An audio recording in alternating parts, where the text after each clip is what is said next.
Capsule explicative 7.4b. Tracer une image par réflexion.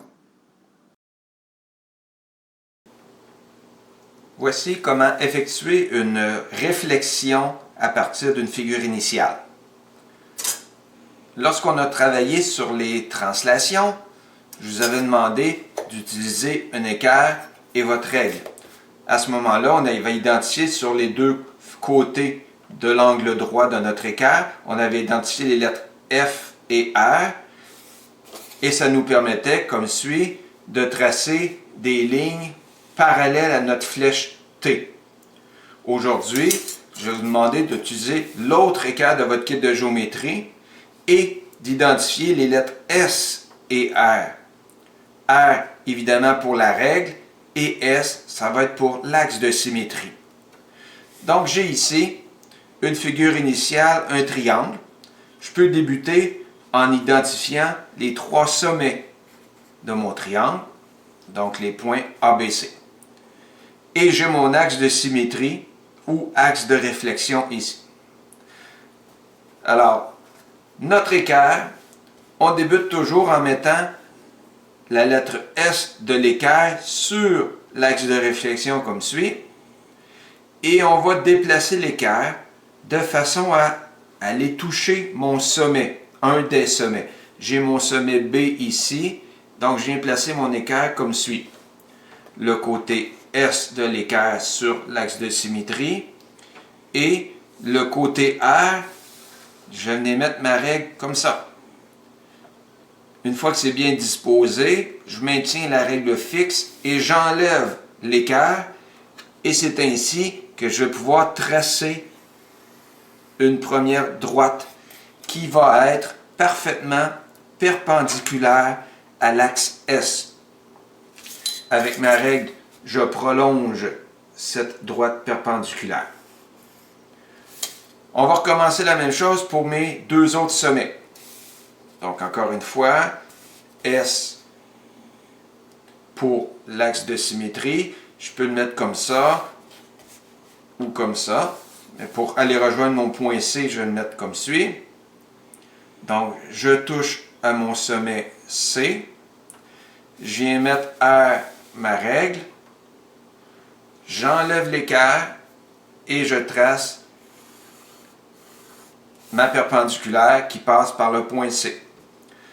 Vous avez ici un angle droit.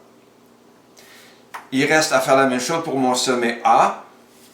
Donc là, je vais être obligé de venir mettre l'équerre ainsi pour être capable d'aller rejoindre le sommet A comme ça. Je place ma règle. J'enlève l'équerre et je peux faire ma perpendiculaire qui passe par le point A. La première étape est réglée. Tracer des perpendiculaires à S qui passent par chacun des sommets.